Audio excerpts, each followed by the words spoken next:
বিসমিল্লাহির রহমানির রহিম। আসসালামু আলাইকুম। কেমন আছেন সবাই? আশা করছি সবাই খুব ভালো আছেন। নতুন আরও একটি ভিডিওতে সবাইকে স্বাগতম। আশা করছি সবার খুব পছন্দ হবে। এই মাছটাকে কে কোন জায়গা থেকে দেখছেন জানি না, তারা কি বলেন সেটাও আমি জানি না। আমাদের এখানে এটাকে রূপসা মাছ বলে। এই মাছটা খেতে অনেকটা ইলিশ মাছের মতো এর স্বাদ, খেতে কিছুটা হলেও ওরকম লাগে। তাই আমি ভাবলাম এটাকে আমি সরিষা বাটা দিয়ে রান্না করব। এখানে নিয়ে নিয়েছি কালো সরিষা, সাদা সরিষা, রসুন এবং 1 ইঞ্চি পরিমাণ আদা এবং কয়েকটা কাঁচামরিচ। এটাকে আমি পেস্ট করে নিয়েছি। তো চুলায় প্যান বসিয়ে দিয়েছি। এখন এখানে রান্নার রেগুলার তেল দিয়ে দেব। এই তেলে দিয়ে দেব পেঁয়াজ কুচি। এখানে আমি 1 কাপ পেঁয়াজ নিয়েছি। এরকম রেসিপিগুলোতে একটু পেঁয়াজটা বেশি দিলেই ভালো লাগে। তো পেঁয়াজটাকে ফ্রাই করে নেব সুন্দরভাবে ব্রাউন কালার।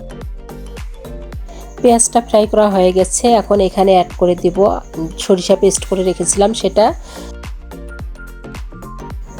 বেশি সময় কষাতে হবে না, অল্প কিছুক্ষণ কষালেই হয়ে যাবে, যাতে যে রসুন আছে এখানে, আদা আছে এবং সরিষাটার ফ্লেভারটা কম আসে। হালকা একটু ফ্রাই করলে হয়ে যাবে। এখন এখানে দিয়ে দেব 1 কাপ পানি। এখন এখানে সব মশলাগুলো অ্যাড করে দেব, দিয়ে ভালোভাবে কষাতে হবে।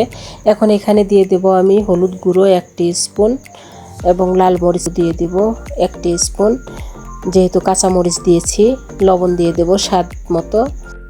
এখন মশলাটাকে আমি ভালোভাবে কষিয়ে নেব। যারা এখনও আমার চ্যানেলটিকে সাবস্ক্রাইব করেননি তারা প্লিজ আমার চ্যানেলটিকে সাবস্ক্রাইব করে দিন এবং বেশি বেশি করে শেয়ার করুন, অন্যদেরকে দেখার সুযোগ করে দিন। তো মশলাটা অনেকটাই কষানো হয়ে গেছে, দেখেন তেল ছেড়ে দিয়েছে। এখন আমি দিয়ে দেব এখানে মাছটা দিয়ে আরও কিছুক্ষণ আমি মাছটাকে কষিয়ে নেব। এই মাছটা এভাবে করে খেলে অনেকটাই টেস্টি হয়। আই হোপ আপনারা বাসায় ট্রাই করে দেখবেন, খুবই সুস্বাদু হয়। মাছটা দেখেন যখন এটা চুলাতে দেওয়া যায় তখন অনেকটা শক্ত হয়ে যায়, মাছটা আর ভাঙার কোনো সম্ভাবনা থাকে না। এখন ভালোভাবে এটাকে আমি কষিয়ে নেব।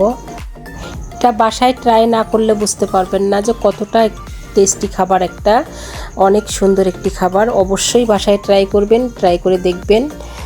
এখন এখানে অ্যাড করে দেব পরিমাণ মতো পানি। যে যেভাবে গ্রেভিটা খেতে পছন্দ করেন সেভাবে পানি দিয়ে দেবেন। তো আমি এখন পানিটা দিয়ে ঢেকে দেব। আই হোপ আজকের রেসিপি সবার পছন্দ হবে। সব শেষে এখন দিয়ে দেব 1 টিস্পুন জিরের গুঁড়ো। তো আজকের ভিডিও কেমন লেগেছে আপনাদের কাছে আমাকে কমেন্ট করে জানাবেন। তো আজকে এখানেই শেষ করছি, আবার দেখা হবে নতুন কোনো ভিডিওতে। সবাই সুস্থ থাকবেন, ভালো থাকবেন। আল্লাহ হাফেজ।